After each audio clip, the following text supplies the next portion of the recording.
Good morning 10th class. This is Lakshmi Tanwar, PGT of Biology from Modish Public School. Today we are discussing our new topic that is sexual reproduction in human beings. Human beings में sexual reproduction आज हम देखेंगे. Simple है, बहुत ही easy है, बहुत आसानी से आप कर सकते हैं. देखो, मोस्ट कॉमन मेथड रिप्रोडक्शन का एनिमल्स में क्या है? रिप्रोडक्शन है. रिप्रोडक्शन आपको पता है, जो मोस्टली एनिमल्स हैं वो क्या होते हैं? यूनिसेक्सुअल होते हैं, मतलब मेल और फीमेल उनमें अलग अलग होते हैं. जैसे कि ह्यूमन बीइंग में मेल और फीमेल अलग अलग होते हैं, वैसे ही मेल में मेल गैमीट को स्पर्म कहते हैं, फीमेल में फीमेल गैमीट को ओवम कहते हैं. फीमेल गैमीट है ओवम और मेल गैमीट है स्पर्म. ठीक है, तो sexual reproduction animals involve two basic process. जो सेक्सुअल प्रोडक्शन है उसमें सबसे पहले देखो, मैंने आपको बताया था पहले प्री फर्टिलाइजेशन, फिर फर्टिलाइजेशन, फिर पोस्ट फर्टिलाइजेशन. ठीक है, सेम जैसे फ्लावरिंग प्लांट्स में होता है ना, वैसे ही भाई प्री फर्टिलाइजेशन से पहले गैमीटोजेनेसिस मतलब गैमीट्स की फॉर्मेशन होगी. ठीक है, फिर फर्टिलाइजेशन होगा. फर्टिलाइजेशन होने के बाद प्लांट में तो सीड की फॉर्मेशन होती थी, लेकिन यहाँ पे क्या होगा? बेबी की फॉर्मेशन होगी, मतलब एम्ब्रियोजेनेसिस. ठीक है, तो ये 3 प्रोसेसेस है यहाँ पर सेम है. फर्टिलाइजेशन तो बहुत ज़्यादा कुछ नहीं है इनमें. तो देखो, सबसे पहले गैमीटोजेनेसिस देखेंगे. ये जो स्ट्रक्चर आप देख रहे हैं यहाँ पर, ये मेल गैमीट का है, ये फीमेल गैमीट का है, मतलब ये स्पर्म का है, ये ओवम का है. स्पर्म का जो स्ट्रक्चर है आप देखेंगे 3 पॉइंट्स में डिवाइड करता है: head, middle piece, tail. Head जो रीजन है उसमें न्यूक्लियस प्रेजेंट होता है और मिडिल पीस में माइटोकॉन्ड्रिया प्रेजेंट होता है. ये क्वेश्चन पूछा जाता है, याद रखना. ठीक है, हेड में न्यूक्लियस प्रेजेंट होता है और मिडिल पीस में माइटोकॉन्ड्रिया प्रेजेंट होता है. जो हेड वाला रीजन है, यहाँ पर एक चोंच like structure, beak like structure आपको नज़र आ रहा है, इसे हम कहते हैं एक्रोजोम. क्या कहेंगे? एक्रोजोम. ACROSOME. एक्रोजोम इसको कहते हैं और इसका काम होता है ओवम को तोड़कर इसके अंदर धंस जाना, वो न्यूक्लियस के साथ फ्यूज़ कर जाता है जाके. ठीक है, तो ये ब्रेक करता है ओवम की हार्ड कवरिंग को. उसके बाद देखेंगे गैमीटोजेनेसिस क्या है. गैमीटोजेनेसिस, गैमीट्स की जेनेसिस मतलब गैमीट्स की सिंथेसिस को ही गैमीटोजेनेसिस कहते हैं. We know that reproductive cells involved in sexual reproduction are gametes. The process of formation of gametes, that is sperm and ovum, is called gametogenesis. Spermatogenesis क्या है? स्पर्म की formation spermatogenesis और ovum की formation को हम oogenesis कहते हैं. ठीक है, तो मेल सेक्स ऑर्गन में स्पर्म की फॉर्मेशन होती है, इसे हम स्पर्मेटोजेनेसिस कहेंगे, और फीमेल सेक्स ऑर्गन मतलब ओवरीज के अंदर ओवम की फॉर्मेशन होती है, इसे हम oogenesis कहेंगे. उसके बाद कहते हैं कि फर्टिलाइजेशन क्या है. फर्टिलाइजेशन क्या होता है बेटा? Fusion of male and female gamete. Male और फीमेल गैमीट के फ्यूज़न को हम फर्टिलाइजेशन कहते हैं. और फर्टिलाइजेशन, जो गैमीट्स होते हैं हमारे, वो हैप्लॉइड इन नेचर होते हैं हमेशा, मतलब हैप्लॉइड गैमीट, हैप्लॉइड स्पर्म और हैप्लॉइड ओवम फ्यूज़ करके क्या बना लेंगे? Diploid zygote. फ्यूज़ करके क्या बना लेंगे? Diploid zygote. ठीक है, zygote is actually single celled. जो जाइगोट होता है वो एक्चुअल में सिंगल सेल्ड होता है. And all the multi cellular animal start with life from the zygote. और हर एक एनिमल की जो लाइफ स्टाइल है वो कहाँ से स्टार्ट होती है? जाइगोट से ही स्टार्ट होती है. Primary sex organs include gonads, testes in male and ovaries in female. Gonad का मतलब होता है सेक्स ऑर्गन्स. मेल में सेक्स ऑर्गन टेस्टीज होते हैं और फीमेल में सेक्स ऑर्गन ओवरीज होते हैं. ठीक है, तो secondary sex organ include the genital duct and glands. Secondary sex organs में जेनाइटल डक्ट्स और ग्लैंड्स भी आती हैं. तो नीचे देखेंगे आप, प्राइमरी और सेकेंडरी सेक्स ऑर्गन्स आपको यहाँ पर दिखाए गए हैं कि देखो, प्राइमरी सेक्स ऑर्गन किन्हें कहते हैं और सेकेंडरी सेक्स ऑर्गन्स किन्हें कहते हैं. यहाँ पर देखो, प्राइमरी ऑर्गन और सेकेंडरी सेक्स ऑर्गन्स के बारे में डिस्कस किया गया है.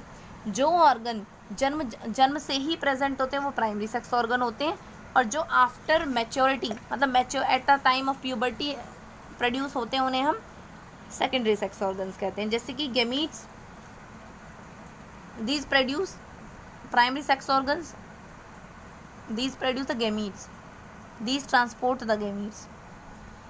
प्राइमरी सेक्स ऑर्गन मतलब देखो, जैसे कि मेल जब लड़का होता है, पैदा होता है, तो लड़के में टेस्टिस भी प्रेजेंट होते हैं और पेनिस भी प्रेजेंट होता है, लेकिन उस टाइम पर वो फर्टिलाइज करने के लायक तो नहीं होता. तो ये तो हो गया प्राइमरी ऑर्गन. ठीक है, अभी ये सेकेंडरी ऑर्गन किसे कहोगे आप? जब सेकेंडरी हमारे जो टेस्टीज़ हैं एबल हो जाएं, प्रोस्टेट ग्लैंड, बल्बोरिड्रल ग्लैंड, और एक और हमारी ग्लैंड है सेमिनल वेसिकल्स। तो जब ये ग्लैंड स्पर्म सीमन रिलीज़ करने लगती हैं और स्पर्म मैच्योर होने लगता है, टेस्टिस के अंदर स्पर्म बनने लगता है, तो ये क्या बन जाते हैं, सेकेंडरी सेक्स ऑर्गन्स बन जाते हैं। तो सिंपल आप क्या देखेंगे, प्राइमरी सेक्स ऑर्गन्स हमारे वो ऑर्गन जो जन्म पर प्रेजेंट होते हैं, और सेकेंडरी सेक्सुअल कैरेक्टरिस्टिक्स आप कह सकते हैं, ऑर्गन्स तो नहीं, सेकेंडरी सेक्सुअल कैरेक्टरिस्टिक्स मतलब वो कैरेक्टरिस्टिक्स जो आपको आफ्टर सेक्स ऑर्गन्स के मतलब आफ्टर प्यूबर्टी, एट प्यूबर्टी जो चेंजेस आते हैं उनको सेकेंडरी सेक्सुअल कैरेक्टरिस्टिक्स कहते हैं। जैसे कि अब यहाँ देखें, प्यूबर्टी क्या है, अटेनिंग सेक्सुअल मैच्योरिटी, जब हम सेक्सुअली मैच्योरिटी अटेन करने, मतलब जब लड़का या लड़की से क्या कहें, रिप्रोड्यूस करने के लायक हो जाए, जब लड़का या लड़की रिप्रोड्यूस करने के लायक हो जाए तो उसे हम क्या कहेंगे, वो प्यूबर्टी कहेंगे उस स्टेज को, ठीक है। जैसे आफ्टर 13, आफ्टर 16, लड़की के लिए बोले तो 15, 16, या लड़के के लिए बोले तो 18, 19 तक वो इस लायक हो जाता है, ठीक है। The age of at which the sex hormone begin to produce and boy and girl become sexually mature, तो मतलब एबल टू रिप्रोड्यूस, वही बात तो वही हो गई कि जब लड़का या लड़की सेक्सुअली मैच्योर हो जाएं तो उन्हें हम क्या कहेंगे, प्यूबर्टी एज पर कहेंगे।